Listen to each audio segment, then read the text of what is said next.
Me que é, família, daqui fala o Predador de Notícias, atenção, é o Predador de Notícias, mano, primeira coisa, se inscreva no canal, ativa as notificações, compartilha com todo mundo, porque isso também é notícia, você não sabia, está a saber a partir de nós, então é notícia. E a família, a nossa campanha para aprendermos a família dos santos, para tirar o empelhado do poder e para aprender esses marimbondos, continua, ok família? Para você poder fazer parte dessa campanha simples, é só você compartilhar o vídeo, comentar, se inscrever no canal e curtir a nossa página no Facebook, e assim teremos mais chance de aprender esses marimbondos, ok?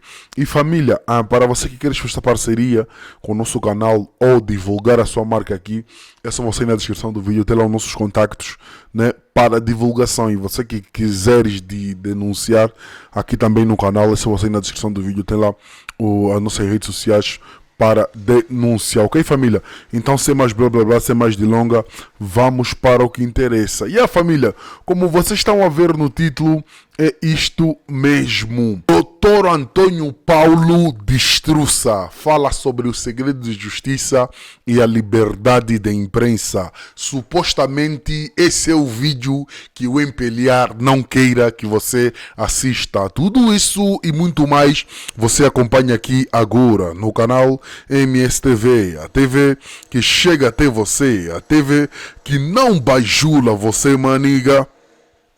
Na descoberta da verdade material, há necessidade de denunciar a fonte. É mais no âmbito da proteção da fonte de informação.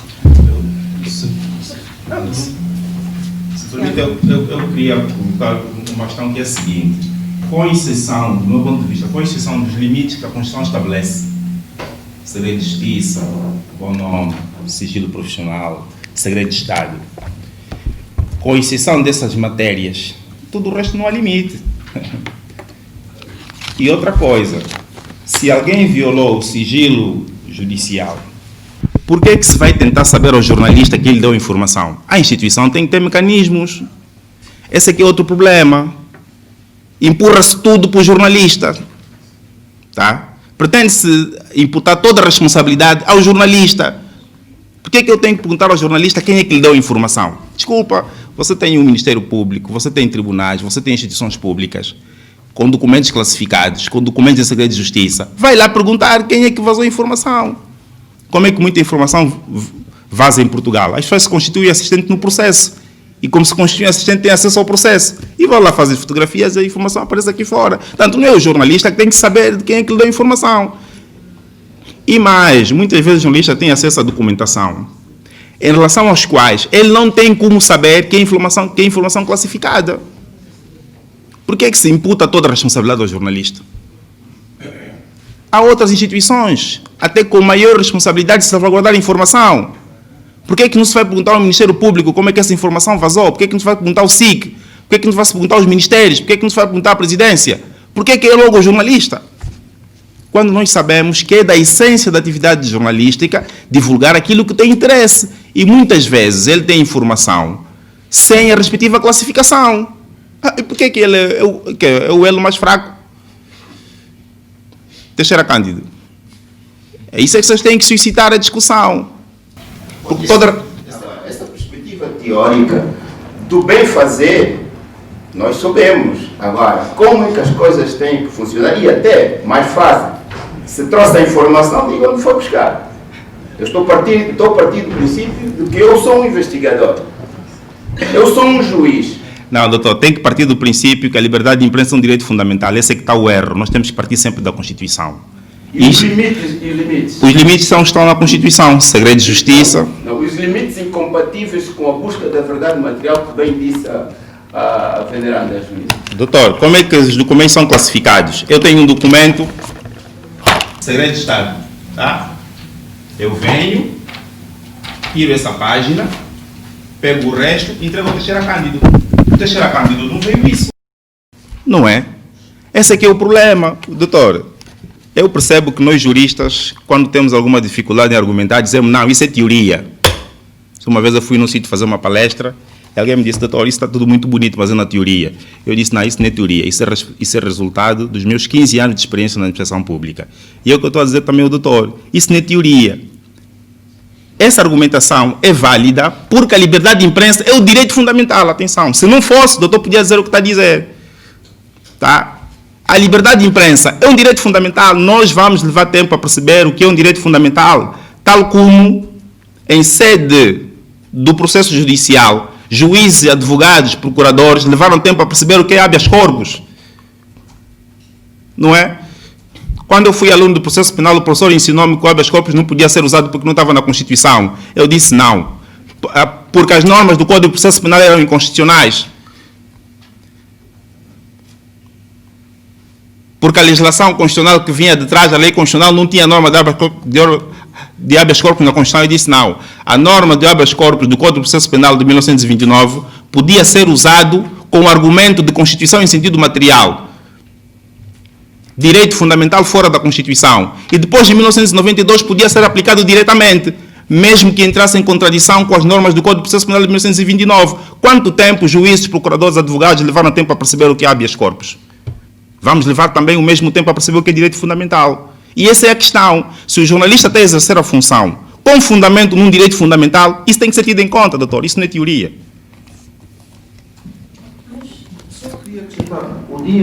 Antes de mais, eu quero saudar a todos e apresentar o meu pedido de desculpas sinceros. Eu tinha tudo combinado com o Adalberto e a última da hora surgiu alguma coisa para onde eu tive de ir e depois vir para aqui. O Adalberto convidou-me para falar sobre liberdade de imprensa como direito fundamental. E eu vou começar por contar algo que não é, parece anedótico, mas não é. Que o professor Jorge Miranda contou uma vez que esteve aqui em Luanda, lá na Faculdade de Direito. Havia um professor de uma língua morta, ou grego, ou latim, chegou junto do professor Jorge Miranda e saudou. Como está, professor? E o professor Jorge Miranda, que conhecia aquele professor há muito tempo, achou estranho o sentido de ironia que o outro professor colocava nas palavras. E perguntou, mas por que me trata dessa forma e com esse tom irónico? Ele disse, não, porque o senhor é meu colega. Tratou como está, colega? O senhor é meu colega porque o senhor ensina uma língua que tem tanta importância quanto a língua que eu ensino, né? Eu ensino o grego, que é uma língua morta, e o senhor ensina direito constitucional, que não tem valor nenhum. Portanto, esse é o sentido que nós vemos, com que nós vemos o direito constitucional, e esse é o sentido com que nós vemos as normas da Constituição, e é o sentido com que nós vemos os direitos fundamentais, infelizmente. E falar sobre liberdade de imprensa também tem esse lado. Portanto, nós enquadramos a liberdade de imprensa no grupo de direitos, liberdades ou garantias. Portanto, um grupo que tem um regime muito próprio. Eu tinha aqui, pensava que houvesse possibilidade de fazer projeção em PowerPoint, algumas questões de enquadramento que eu vou saltar, até porque, tendo chegado atrasado, perdi o direito de fazer algumas considerações introdutórias que certamente não terão sido feitas. Na Constituição da República de Angola, que está em vigor desde 2010, nós temos os direitos fundamentais naquela perspectiva estadualista. Portanto, conjunto de direitos que vigoram numa dada ordem jurídica. Mas também temos uma norma, quando eu entrei, o Fernando Macedo colocava uma questão que falava exatamente da remissão que a Constituição faz para os instrumentos internacionais de que Angola é parte. Portanto, também temos essa perspectiva universalista dos direitos humanos, porque a nossa Constituição remete para aqueles instrumentos de que Angola faz parte, nomeadamente no artigo 26, 1 e 2. E no sentido de direitos fundamentais, como conjunto de ordens consagradas numa determinada ordem jurídica da nossa, nós temos essa divisão entre direitos, liberdades e garantias e direitos econômicos, sociais e culturais, com, claro, também uma diferença de regime. Primeiro, nós temos os chamados o regime geral dos direitos fundamentais, que se aplicam quer aos direitos, liberdades e garantias, quer aos direitos econômicos, sociais e culturais. O princípio da universalidade, artigo 22, princípio da igualdade, princípio do acesso ao direito e da garantia da tutela jurisdicional efetiva. Depois temos o regime específico. E aqui começa a grande dificuldade. O que a Constituição diz, e custa-nos compreender isso, é que uma das características daquele grupo de direitos, liberdades e garantias, onde se enquadra a liberdade de imprensa, é a sua aplicabilidade direta. Ou seja, diz a Constituição que não se pode ficar à espera do legislador ordinário para intermediar a aplicação dos direitos, liberdades e garantias. Esse é o regime que está no artigo 28 da Constituição. A segunda nota do regime específico de direitos, liberdades e garantias, onde se inclui a liberdade de imprensa e a vinculação de entidades públicas e privadas. Portanto, há aqui também umas notas sobre função dos direitos fundamentais, pronto, isso é tudo revisão. Todos nós, de uma forma ou de outra, tomamos contacto com estas matérias, mas eu gostaria de destacar algumas funções, que são funções dos direitos, liberdades e garantias. Portanto, e a liberdade de imprensa é uma liberdade que se enquadra nesse grupo, nomeadamente função de defesa ou de liberdade, função de prestação social, função de prestação perante terceiros. Os poderes públicos devem proteger os cidadãos titulares de direitos fundamentais perante terceiros. Função de não discriminação. O Estado deve tratar os cidadãos como sendo fundamentalmente iguais. Portanto, as liberdades têm uma característica que é de direitos subjetivos, grande parte dos quais o que requer é das entidades públicas uma omissão. Ou seja, esses direitos, para serem concretizados, o que mais se requer das entidades públicas é um nada a fazer. Podíamos utilizar a expressão em latim, que os juristas gostam muito, não é, professora? Non facere. Um non facere. É isso, basicamente, que se pede. E uma das questões que nós temos aqui, uma das notas,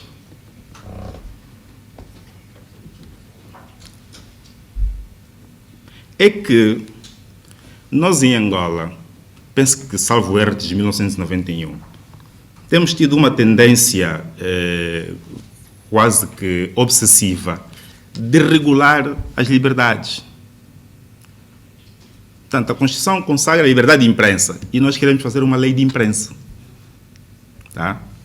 Por ser uma liberdade, o que mais se exige das autoridades públicas é um nada a fazer, não interromper o cidadão ou o profissional que quer exercer essas liberdades. Mas nós fazemos mais. Nós regulamos a liberdade. Nós estabelecemos um regime. Nós fazemos uma lei de imprensa.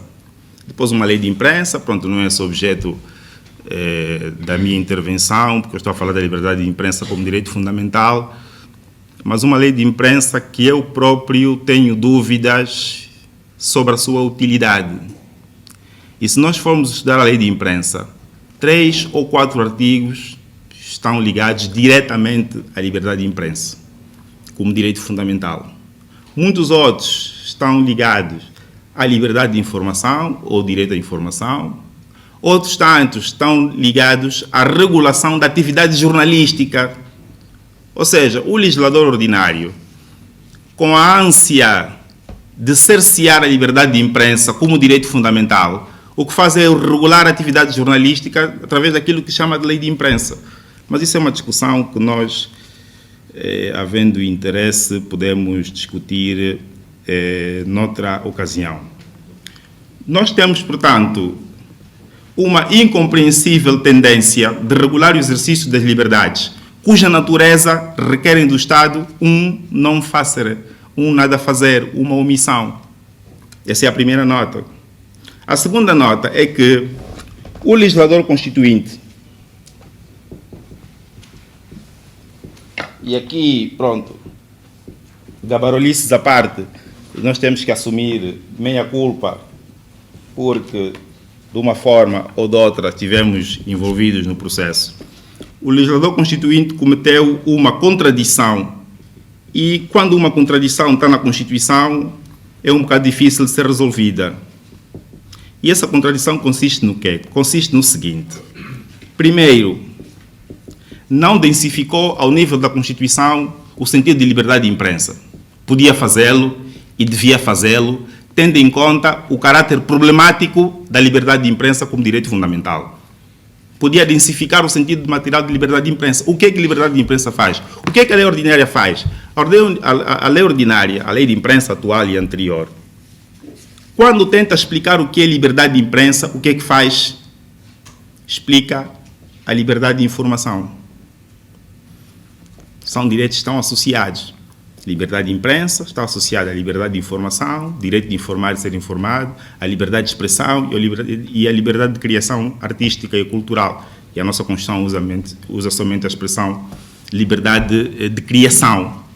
Portanto, esses 4 direitos, liberdade de imprensa, direito à informação ou liberdade de informação, liberdade de expressão e liberdade de criação estão ligados, mas o legislador ordinário, por qualquer razão, que pronto, só o Parlamento é que poderá explicar, os deputados, ao tentar clarificar o que é liberdade de imprensa, explicam a liberdade de informação. Exatamente por quê? Porque existe uma grande dificuldade de densificar o que é liberdade de imprensa. E era preferível, tendo em conta a natureza problemática dessa liberdade, desse direito fundamental, que esta densificação fosse feita na Constituição. A não ter sido feita na Constituição, quando se tenta fazer na lei ordinária, o que se explica é a liberdade de informação. E depois, estabelecem-se limites ao nível da lei ordinária, que a própria Constituição não estabelece. E há outra nota que eu gostaria de estabelecer em relação ao legislador constituinte, é que diz o seguinte, primeiro, é garantida a liberdade de imprensa. E vejam a amplitude com que a liberdade de imprensa é consagrada. É garantida a liberdade de imprensa, não podendo estar sujeita a qualquer censura prévia. Atenção! Não podendo estar sujeita a qualquer censura prévia, nomeadamente de natureza política, ideológica ou artística. Ou seja, o legislador constituinte nem fez a ressalva, que é dos órgãos de comunicação social que têm natureza doutrinária ou confessional. O que é que significa este número 1 do artigo 44? Significa que nem os padres na Rádio Eclésia, nem a UNITA na Rádio Despertar, nem o MPLA tem rádio. Na Rádio Nacional de Angola. Não tem rádio. E aqui eu que já estou com dificuldade de arranjar emprego, piora a minha situação. Mas pronto. Não tem problema nenhum, ela não tem rádio.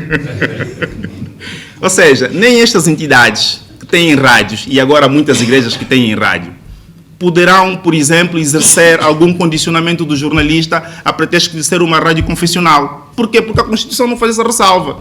E se a Constituição não faz a ressalva, não deve ser a lei ordinária a fazer. Atenção!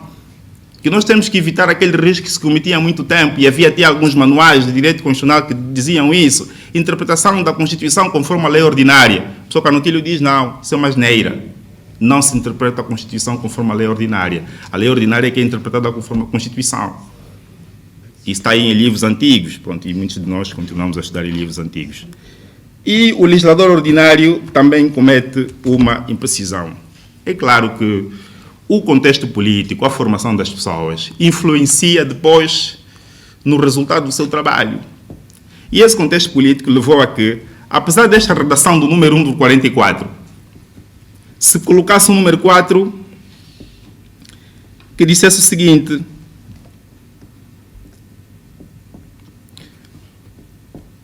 o Estado assegura a existência... Não, se colocasse o número 4 no 44, que diz o seguinte: a lei estabelece as formas de exercício da liberdade de imprensa. Este número 1 não bate com o número 4. Mas qual é o problema? Se o número 1 não bate com o número 4, quando o legislador ordinário tenta cumprir o número 4, encontra barreiras. Qual é a barreira? O limite à liberdade de imprensa, os limites à liberdade de criação, à liberdade de expressão, são os limites que estão consagrados também na Constituição, nomeadamente o número 3 do artigo 40. A liberdade de expressão e a liberdade de informação têm como limites os direitos de todos ao bom nome, à honra, reputação, imagem, reserva da intimidade da vida privada e familiar, proteção da infância e da juventude, segredo de Estado, segredo de justiça, segredo profissional e demais garantias e direitos. Portanto, são estes os limites.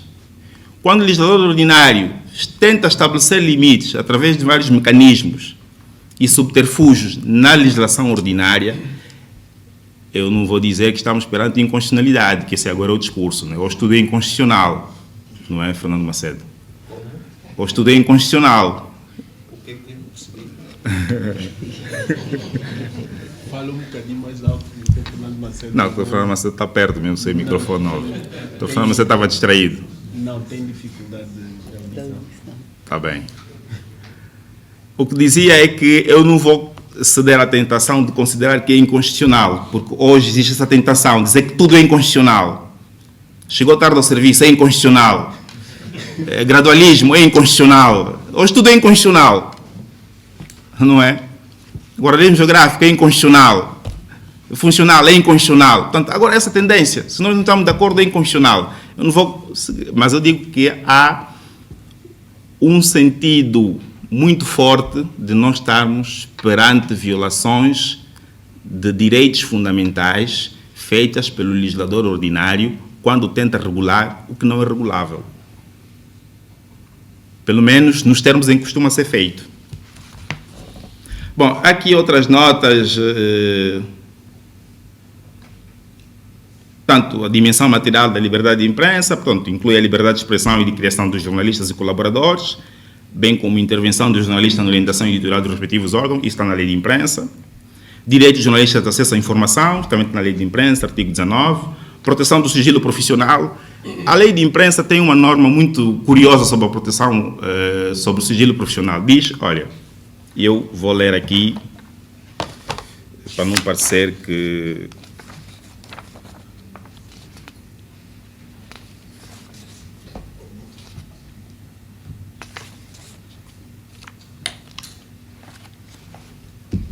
Artigo 20, sigilo profissional. Para já começa com uma ressalva. Sem prejuízo do disposto na lei processual penal. Como quem diz, eu estou a fazer a lei de imprensa, estou a garantir o sigilo profissional, mas eu não sei o que é que os outros diplomas vão dizer. Portanto, esse é o sigilo profissional que os jornalistas têm. Diz sem prejuízo no disposto na lei processual penal.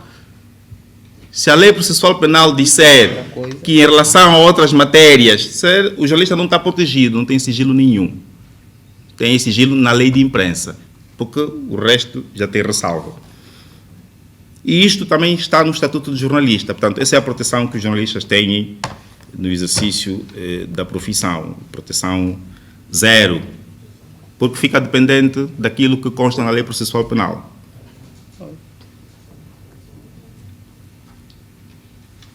Há aqui uma questão que eu coloco também. Se nós analisarmos bem a contradição na minha perspectiva, depois vai chegar outra pessoa e vai dizer, não é contradição, você entendeu mal. Você até está zangado porque, pronto, não te deram posse. Pronto. O que a lei ordinária estabelece são as balizas da atividade jornalística ou estabelece as balizas da liberdade de imprensa? A lei ordinária pode estabelecer balizas da atividade jornalística, mas uma lei ordinária não pode estabelecer balizas a um direito fundamental que a Constituição não autoriza nem consagra. Tá? Portanto, nós ficamos aqui com um problema. E mesmo que se admitam balizas à liberdade de imprensa, que é um direito fundamental, pode uma lei ordinária limitar de forma mais grave do que a Constituição faz? Portanto, são questões que... Há uma questão que eu gostaria de introduzir aqui, mas vou tentar fazê-lo com algum cuidado, porque a primeira vez que falei disso numa palestra, acho que foi no Epixana, eu fui quase agredido. E isto por quê? Porque os direitos fundamentais têm que ser compreendidos nas ordens jurídicas em função da sua própria história. O estádio em que se encontra países como a França, Estados Unidos, Austrália e Canadá em relação à proteção dos direitos fundamentais não é uma coisa que se conseguiu em pouco tempo. E eu aqui introduzo um conceito usado pelo professor José de Melo Alexandrino, que é o tempo dos direitos. Que é o tempo dos direitos fundamentais. Qual é o tempo? O que é esse tempo dos direitos fundamentais? É o período que vai desde o momento em que os direitos fundamentais têm consagração constitucional até o período em que, efetivamente, esses direitos fundamentais são respeitados. Isto é o tempo dos direitos fundamentais, que varia de país para país. Nós sabemos que até nos anos 40, nos Estados Unidos, mulheres não votavam, negros não votavam.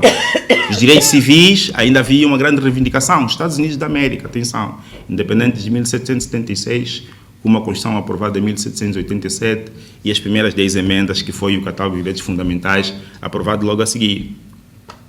Tanto, muito tempo depois ainda tinha problemas desse tipo. E eu, nessa palestra, alguém me acusou: você está defendendo o regime. Eu nem sei que função é que eu ocupava naquela altura. Você está defendendo o regime. Mas há esse conceito. E o professor José de Melo Alexandrino diz que, em regra, desde o período em que se aprova uma Constituição até o momento em que efetivamente os direitos fundamentais são respeitados, em regra passam-se 200 a 100 anos. Mínimo. Nos Estados Unidos da América, Portugal, Espanha e Brasil passaram-se cerca de 200 anos desde o momento em que os direitos fundamentais foram consagrados na Constituição até que os direitos fundamentais foram efetivamente respeitados. Países como Canadá, Suíça, Alemanha e Itália passaram-se cerca de 100 anos. E países como Índia, Japão e Cabo Verde, isso durou menos tempo. Durou menos tempo. Hoje, ninguém tem dúvida que em Cabo Verde os direitos fundamentais são respeitados. A questão que se coloca é qual é o tempo dos direitos que nós vamos ter em Angola. E uma coisa é ir à praça pública dizer que nós temos democracia, nós não temos democracia. Nós temos Constituição, nós não temos Constituição. Outra coisa é analisar com frieza que momento é que nós vamos atingir esse estádio de ter uma Constituição normativa, não é uma Constituição nominal nem semântica, é uma Constituição normativa. E quando é que nós vamos ter os direitos fundamentais, primeiro compreendidos, depois respeitados? Porque nós temos direitos fundamentais que são problemáticos.